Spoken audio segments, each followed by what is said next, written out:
নমস্কাৰ মই তপন কুমাৰ বৰাই আপোনাক সকলোকে পুনৰবাৰ উত্তৰ পূৰ্বাঞ্চল নতুন ইউটিউব চেনেল লগতে ফেচবুক পেজ লৈ স্বাগতম আছো গাইজ আজি গৈ আছো মই আমাৰ মৰাণ জনগোষ্ঠী প্ৰথম বাৰ্ষিক য'ত মহোৎসৱ পাতিব মৰাণ মহোৎসৱ তালৈ গৈ আছো তাত কেনেকুৱা ধৰণৰ কাম কাজ কৰিছে এই বিষয়ে আপোনালোকক দেখাব চেষ্টা কৰিম লগতে কিয় মহোৎসৱ পাতিছে বা কি উদ্দেশ্যলৈ পাতিব লগা হৈছে এই বিষয়ে বিতংভাৱে জানিব চেষ্টা কৰিম গতিকে দেৰি নকৰি আহক ভিডিঅ'টো আৰম্ভ কৰিম হেল্ল' ৱেদি সকলোকে পুনৰবাৰ উত্তৰ পূৰ্বাঞ্চল নতুন ইউটিউব চেনেল লগতে ফেচবুক পেজ লৈ সকলোকে স্বাগতম আছোঁ আৰু আজি আমালৈ উপস্থিত আছে মৰাণ সভাৰ হয় জেনেৰেল ছেক্ৰেটাৰী আৰু এইফালে স্বাস্থ্য সম্পাদক আমাৰ সভাপতি আৰু কলা সংস্কৃতিৰ সভাপতি আপোনালোক সকলোকে আমাৰ উত্তৰ পূৰ্বাঞ্চল নতুন ইউটিউব চেনেল আৰু ফেচবুক পেজলৈ স্বাগতম জনাইছোঁ ধন্যবাদ তোমালোকলৈ থাকিল আৰু আমি অসম মৰাণ সভা আৰু মৰাণ জনজাতি আটাইকেইটা সংগঠনৰ হৈ এই ভোগালী বিহুত অসমবাসী ৰাইজলৈ ভোগৰ উৎসৱ ভোগালীৰ শুভেচ্ছা জনাইছোঁ হয় মই সুধিব বিচাৰিছোঁ যিহেতু মৰাণসকলৰ অধিৱেশনৰ সলনি এবাৰ প্ৰথম বাৰ্ষিকীৰ কাৰণে যিটো মহোৎসৱ পতা হ'ব অধিৱেশন সলনি কিয় মহোৎসৱ পতা হ'ব বা কি উদ্দেশ্যত লৈ মহোৎসৱ পতা হ'ব অকণমান বিতংভাৱে জনাব হয় এইটো আমাৰ মৰাণ জনজাতিৰ কাৰণে ঐতিহাসিক এটা সিদ্ধান্ত আচলতে আৰু আমি প্ৰথমবাৰৰ কাৰণে মৰাণ মহোৎসৱ পাতিবলৈ গৈ আছোঁ মৰাণ জনজাতি আটাইকেইটা সংগঠনৰ উদ্যোগত মৰাণ ৰাইজৰ সহযোগত আৰু এইটো হৈছে যে মৰাণ জাতীয় সংগঠনকেইটাৰ এখন আমাৰ জাতীয় অভিৱৰ্তন হৈছিল যিখন আমাৰ সৰ্বোচ্চ সদন বুলি কওঁ আৰু সেই সৰ্বোচ্চ সদনতে আমাৰ এটা সিদ্ধান্ত হৈছিল যে আমাৰ 6টাকৈ জাতীয় সংগঠন আছে মৰাণ জনজাতি 6টা জাতীয় সংগঠনৰ কেন্দ্ৰীয় 6খনকৈ অধিৱেশন হয় আঞ্চলিক আৰু শাখা পৰ্যায়ত আমাৰ বহু সংখ্যক অধিৱেশনসমূহ হৈ থাকে হৈ থকাৰ কাৰণে আমাৰ এনেকুৱা হয় বছৰটোত প্ৰায় 7-8খন অধিৱেশন আমাৰ বিভিন্ন ঠাইত অনুষ্ঠিত হৈ থাকে তাৰ কাৰণে আমাৰ এনেকুৱা হৈছিল যে বহু খৰচ পাতিৰ কথা আহিছিল এটা উৎসৱমুখৰ পৰিৱেশ আমাৰ প্ৰতি বছৰে প্ৰতিটো সময়তে আচলতে হৈ আছিল আৰু লগে লগে এখিনি মানুহে এই অধিৱেশনসমূহৰ লগতে ব্যস্ত হৈ থাকিবলগীয়া হৈছিল যাৰ জৰিয়তে আমাৰ অন্যান্য যিসমূহ কাম উন্নয়নমূলক কাম বা পঢ়া বা শুনা অন্যান্য দিশবোৰত আচলতে যথেষ্টখিনি আমাৰ অসুবিধা জাতিটোৰ সন্মুখীন হ'বলগীয়া হৈছিল আমাৰ সংগঠন বিষয়ববীয়াসকলে সেইকাৰণে আমি ভাবিলোঁ যে 6টা জাতীয় সংগঠনৰ এইবাৰ পৰা কেন্দ্ৰীয় অধিৱেশনসমূহ আমাৰ নহয় আঞ্চলিক আৰু শাখাসমূহৰ যিসমূহ অধিৱেশন হয় সেই অধিৱেশনসমূহ আমাৰ নহয় আৰু আমি এইখিনি বন্ধ কৰি আমি একেলগে 6টা জাতীয় সংগঠনে একেলগে মৰাণ ৰাইজৰ উদ্যোগত মৰাণ মহোৎসৱ নামেৰে কেন্দ্ৰীয়ভাৱে অধিৱেশনৰ সলনি মৰাণ মহোৎসৱ নামেৰে আমি অনুষ্ঠান পাতিম আৰু এই মৰাণ মহোৎসৱৰ জৰিয়তে আটাইকেইটা সংগঠনৰ অধিৱেশনসমূহ নোহোৱা হোৱাৰ লগে লগে আমি আগন্তুক সময়ত এই মৰাণ মহোৎসৱৰ জৰিয়তে মৰাণ জাতিটোৰ কলা কৃষ্টি সংস্কৃতি আমাৰ যিমানসমূহ থলুৱা কৃষ্টি সম্ভাৰ আছে থলুৱা লোকাচাৰ আছে মৰাণ জাতিটোক এই কথাসমূহক লৈ এই বিষয়সমূহক লৈ জাতিটোক পুনৰবাৰ বিশ্বৰ দৰবাৰত পৰিচয় কৰি দিয়াৰ মানসেৰে প্ৰতিষ্ঠা কৰাৰ মানসেৰে এই ধৰণৰ মৰাণ মহোৎসৱ আমি আয়োজন কৰিছোঁ হয় আৰু এটা এইখিনিতে প্ৰশ্ন সুধিব বিচাৰোঁ যিহেতু মহোৎসৱ পতা হ'ব বুলি কৈছে আমাৰ মৰাণ জনজাতিসকলৰ ইয়াৰ ভিতৰত আমাৰ নতুনত্ব কিবা আহিব নেকি অসমৰ ৰাইজৰ বাবে বা চৰকাৰলৈ কিবা বাৰ্তা যাব নেকি নিশ্চয় এইটো এটা আমি আশা কৰোঁ যে নতুনত্ব এটা নিশ্চয় আহিব প্ৰথম নতুনত্বটো হৈছে যে আমি অধিৱেশনসমূহ অনুষ্ঠিত নকৰি এই ধৰণৰ এটাই অনুষ্ঠান অনুষ্ঠিত কৰিম যিটো 3 বছৰ মূৰে মূৰে হ'ব যাৰ 3 বছৰ হয় 3 বছৰ মূৰে মূৰে হ'ব যাৰ জৰিয়তে আমাৰ ৰাইজে সততে সন্মুখীন হৈ থকা এই অধিৱেশনসমূহ বা উৎসৱ পাৰ্বণসমূহ পৰা ৰাইজে যি সমস্যাৰ সন্মুখীন হয় সমস্যা বুলি ক'লে আমি এটা কথা জানো যে বিশিষ্ট ব্যক্তিসকলে কয় যে এটা উৎসৱ পাৰ্বণ জাতি কেতিয়াও আগবাঢ়ি যাব নোৱাৰে এই ধৰণৰ কথা এটা আমাৰ বিশিষ্ট ব্যক্তিসকলে কয় তো সেইকাৰণে আমি এই উৎসৱ পাৰ্বণৰ পৰা অকণমান আঁতৰাই ৰাখি আমাৰ মেইন যিটো ব্যৱস্থা জাতীয় সন্মুখীন হৈ অহা সমস্যা জাতিটোৰ কলা কৃষ্টি জাতিটোৰ সংস্কৃতি জাতিটো আগবাঢ়ি যাবৰ কাৰণে শিক্ষা জাতিটো আগবাঢ়ি যাবৰ কাৰণে ক্ৰীড়া এই আটাইসমূহক লৈ এই মহোৎসৱতে আমাৰ আলোচনা হ'ব আৰু এই মহোৎসৱৰ জৰিয়তে সেইসমূহ প্ৰতিষ্ঠা কৰিবৰ কাৰণে আমি নতুন চিন্তা আৰু নতুন পৰিকল্পনাৰে আমি চেষ্টা কৰিম আৰু তাৰ লগতে আমাৰ আৰু এটা অত্যন্ত এই মহোৎসৱত সুন্দৰ কথা হৈছে সেইটো হৈছে যে মৰাণ জাতিটো গঠন প্ৰক্ৰিয়াটো মৰাণ জাতিটো গঠন প্ৰক্ৰিয়া আমাৰ বিভিন্ন উপাদান আছে তাৰ ভিতৰত অন্যান্য এটা অতি আকৰ্ষণীয় উপাদান হৈছে যে আমাৰ প্ৰায় 100ৰ পৰা 120টা আমাৰ খেল বংশ লগ লাগি আচলতে মৰাণ জাতিটো গঠন হৈছে আৰু আটাইসমূহ খেল বংশৰ ইয়াতে আপোনালোকে দেখিছে যে ইয়াতে ধুনীয়াকৈ আমাৰ প্ৰতিটো খেল বংশৰে ঘৰ নিৰ্মাণ হৈ আছে আৰু সেই খেল বংশসমূহে তেওঁলোকৰ নিজস্ব লোকাচাৰ তেওঁলোকৰ পৰম্পৰা তেওঁলোকৰ কৃষ্টি ইয়াতে তেওঁলোকৰ প্ৰদৰ্শন হ'ব লগতে তেওঁলোকে ব্যৱহাৰ কৰা দৈনন্দিন জীৱনত ব্যৱহাৰ কৰা তেওঁলোকৰ সঁজুলি খেতিৰ সঁজুলি তেওঁলোকৰ কালচাৰৰ যিখিনি সাজপাৰ এই গোটেইখিনি ইয়াতে হ'ব তাৰপিছত আটাইসমূহ বংশই তেওঁলোকৰ নিজৰ নিজৰ বংশৰ সুকীয়া এটা ইতিহাস আছে সুকীয়া এটা ঐতিহ্য আছে সেই ইতিহাস ঐতিহ্য লৈ কিনে আমি এখন গ্ৰন্থ প্ৰকাশ কৰিম আৰু সেই গ্ৰন্থখন এখন অত্যন্ত সুন্দৰ আৰু ইতিহাস প্ৰসিদ্ধ এখন গ্ৰন্থ হ'ব যিখনৰ জৰিয়তে অসমৰ ৰাইজলৈ নতুন এটা বাৰ্তা যাব মৰাণ জাতিটোৰ ভিতৰত থকা বংশসমূহক জানিবৰ কাৰণে আমাৰ বিশিষ্ট শিক্ষাবিদসকলে গৱেষকসকলে নতুন এটা চিন্তা নতুন এটা ব্যৱস্থা সেই গ্ৰন্থখনৰ জৰিয়তে পাব বুলি আমি আশাবাদী লগতে এই মৰাণ মহোৎসৱৰ জৰিয়তে অসমৰ ৰাইজে নতুন এটা বাৰ্তা পাব সেই বাৰ্তাটো হৈছে যে এই মৰাণ মহোৎসৱৰ জৰিয়তে মৰাণ জাতিটোক নকৈ চাবৰ কাৰণে সক্ষম হ'ব মৰাণ জাতিটোৰ ইতিহাস মৰাণ জাতিটোৰ কৃষ্টি সম্ভাৰ নতুনকৈ তেওঁলোকে জানিবৰ কাৰণে এই মৰাণ মহোৎসৱৰ জৰিয়তে তেওঁলোকে সক্ষম হ'ব আৰু এটা আছে মৰাণ মহোৎসৱৰ অত্যন্ত ডাঙৰ এটা সেইটো হৈছে আমি এবাৰ চিন্তা কৰিছোঁ মৰাণ মহোৎসৱত আটাইতকৈ ডাঙৰ দিশটো হ'ব পৰ্যটনৰ দিশ ইয়াতে তিনিচুকীয়া জিলাখন আপোনালোকে জানে যে পৰ্যটনৰ অপাৰ সম্ভাৱনা থকা এখন ঠাই আপোনালোকে যদি চাই আমাৰ কাষতে ডিব্ৰু চৈখোৱা ৰাষ্ট্ৰীয় উদ্যান আছে য'ত দেওহাঁহ আমাৰ আপুৰুগীয়া সম্পদ দেওহাঁহ পায় বনৰীয়া ঘোঁৰা পায়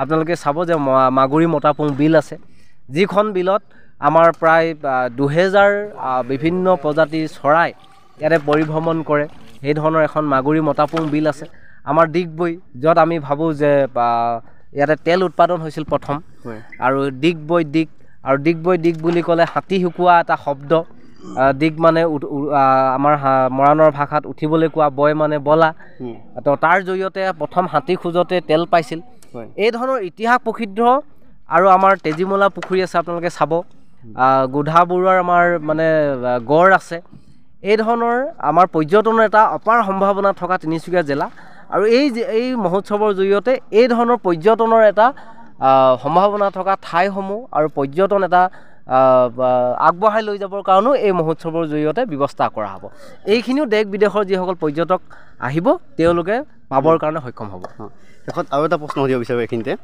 এইটো এই মহোৎসৱ 4 দিনীয়া কাৰ্যসূচী লোৱা হৈছে ইয়াত কি থাকিব অকণমান কৈ দিব নেকি স্বাভাৱিকতে আপোনালোকে ইয়াত দেখিছে মৰাণ এখন হেৰিটেজ ভিলেজ বনাইছে মৰাণ এই স্বাভাৱিকতে এখন মৰাণ গাঁৱত কিখিনি থাকে কেইবাটাও খেল বংশ থাকে সেই খেল বংশবিলাকৰ নিজৰ ৰীতি নীতি আছে সেই ঘৰখিনিত নিজেই ৰীতি নীতিখিনি প্ৰদৰ্শন কৰিব ছেকেণ্ডতে গাঁওখনত আমাৰ এখন সত্ৰ থাকে সেই সত্ৰখনো আমি ধুনীয়াকৈ সজাই পৰাই তুলিছোঁ ইয়াত এখন সত্ৰ আছে এখন গছতলৰ বিহুতলী থাকে সেই বিহুতলীখনো ইয়াত সজাই পৰাই তোলা হৈছে আৰু লগতে মৰাণসকলৰ যিসকল হাতীও ইয়াত আমি আনিছোঁ হাতী শিকোৱা পদ্ধতিও ইয়াত আপোনালোকে চাবলৈ পাৰিব গোটেইখিনি আদম্ব স্বাভাৱিকতে মৰাণ জনগোষ্ঠীৰ যিটো জনজীৱন গোটেই জনজীৱনৰ প্ৰতিচ্ছবিটো ইয়াত মানে গোটেইটো ইয়াত ৰিফ্লেক্টিভ হ'ব মানে প্ৰতিবিম্বিত হ'ব গতিকে মৰাণ সমাজখন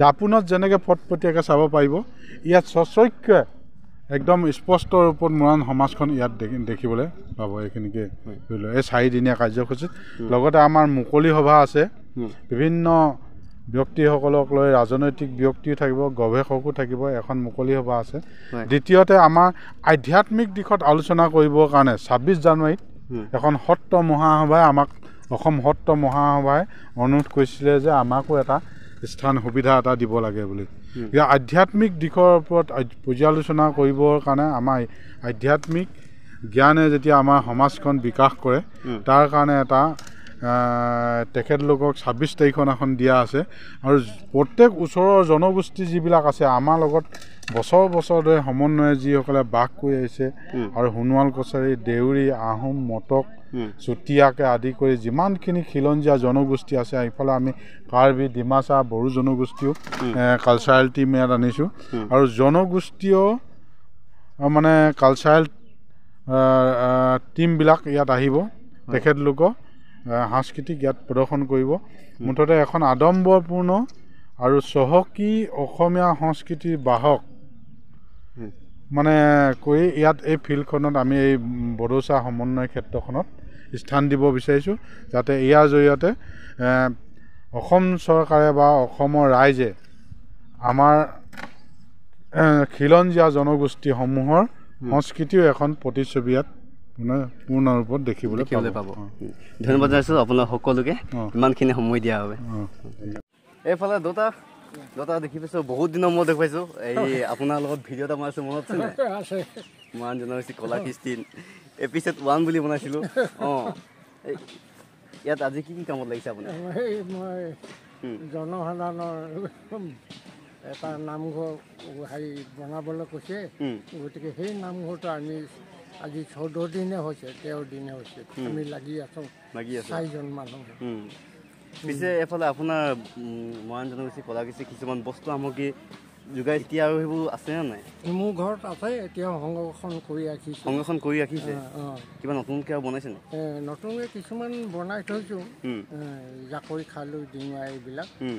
হয়তো মই থ'বলৈ অলপমান অসুবিধা হৈছে, গতিকে যেনেকৈ উঙিয়ে খাইছে, ঘৰটো বনাব পৰা নাই, টকা কৰিব পৰা নাই, মানুহ তাতো টকা পইচা লাগে, 2 লাখ বা 1.5 লাখ টকা। গতিকে আমি ঘৰখন যেনে তেনে চলিহে আছোঁ। গতিকে সেই সামগ্ৰীবিলাক উঙিয়ে খাই ধ্বংস কৰিছে আৰু নিগনিয়ে খাই ধ্বংস কৰিছে। গতিকে জনসাধাৰণে যদি সহায় কৰে আমাৰ মৰাণ জনগোষ্ঠীয়ে, গতিকে সফল হ'ব। যদি সহায় নকৰে আমাৰ নিজৰ বল নাই, গতিকে ধ্বংস হ'ব। আজি এতিয়া ইয়াৰ কাৰুকাৰ্য চলাই থকা হৈছে নামঘৰটো উপচালিখন নেকি? চালিখন এই চেণ্ডেলাই ব'বলগীয়া হৈছে। চেণ্ডেলা ব'বলগীয়া হৈছে। ইফালে কি ভঁৰাল আছে নেকি দাদী? এইটো ছাগলী গঁৰাল। ছাগলী গঁৰাল। অকল আপোনাৰ এইটো কাম নে কিবা বনাইছে? আৰু আছে গোটেইখিনি। গোটেইখিনি? এইটো ছাগলী গঁৰাল। এইফালে এইটো গোহালি। এইটো তাঁতৰ শাল। এইফালে গঁৰালো এটা দেখিছোঁ, কুকুৰা গঁৰাল। এইটো ভঁৰাল। আচলতে মানে যিমানখিনি মৰাণৰ যিমানটা ক্ষেত্ৰত মানে এটা ঘৰ বনোৱা হৈছে নেকি? হয় চবৰে আৰ্হিটো ঘৰটো অকল বনাইছে।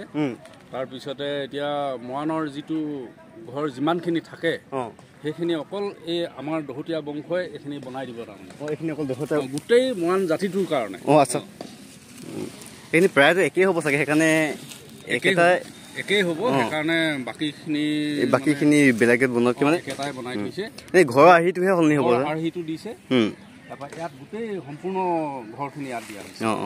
ঠিক আছে। এবাৰ কৈ দিয়কচোন, এই কিহৰ পাত আনিছে? জেঙু পাত নহয় জানো? জেঙু পাত।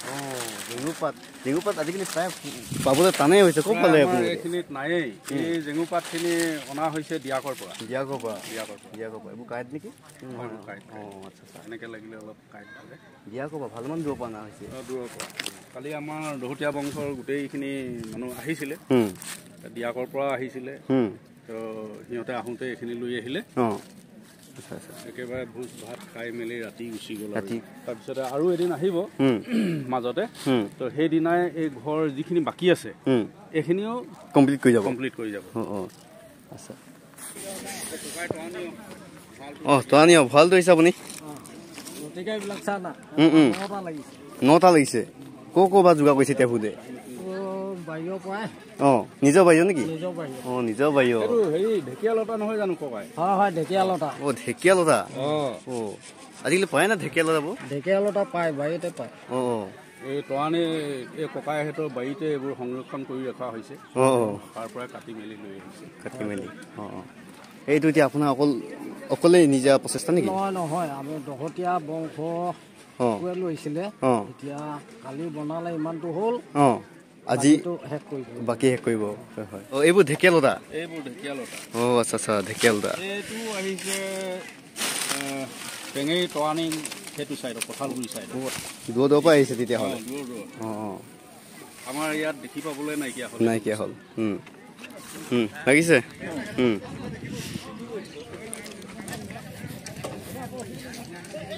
দাদা লাগিছ? অকণমান দেখুৱাই দিছোঁ। কি বনাই আছে? বাঁহৰ দুৱা বনাইছোঁ দেই। বাঁহৰ দুৱা? প্ৰত্যেক খেলৰ বনোৱা হৈছে পিছে নিজৰ নিজৰ আৰ্হি। এতিয়া আপোনালোকে কি খেল? আমাৰ চেৰেনীয়া খেল। চেৰেনীয়া খেল। আচ্ছা আচ্ছা। এতিয়া গোটেইকেইজনে একেটা খেলৰ? হওক তেতিয়াহ'লে ন। অঁ আৰু এইফালে আছে গাইজ বজাৰ চজাৰ দিবৰ কাৰণে এইফালে যোগাৰ কৰি আছে ধুনীয়াকৈ বান পোহৰ এইফালে হ'ব। এইখন এখন চাওক যিমান ডাঙৰ ফিল্ড সেইফালে আছে এনেকৈ। আৰু গাইজ আহিবলগীয়া 25, 26, 27, 28 ইয়াৰ দ্বাৰা আপোনালোক সকলোকে নিমন্ত্ৰণ জনালোঁ মাকুম বালিজা নাহনি গাঁৱত যি মৰাণ মহোৎসৱ। গতিকে ইয়াৰ দ্বাৰা আপোনাক সকলোকে নিমন্ত্ৰণ জনালোঁ আৰু এইটো ভিডিঅ' ইয়াতে সামৰণি মাৰিছোঁ। আহিবলগীয়া ভিডিঅ' পুনৰ লগ পোৱা প্ৰতিশ্ৰুতিৰে আজি ভিডিঅ' বিদায় লৈছোঁ। ধন্যবাদ। জয় আই।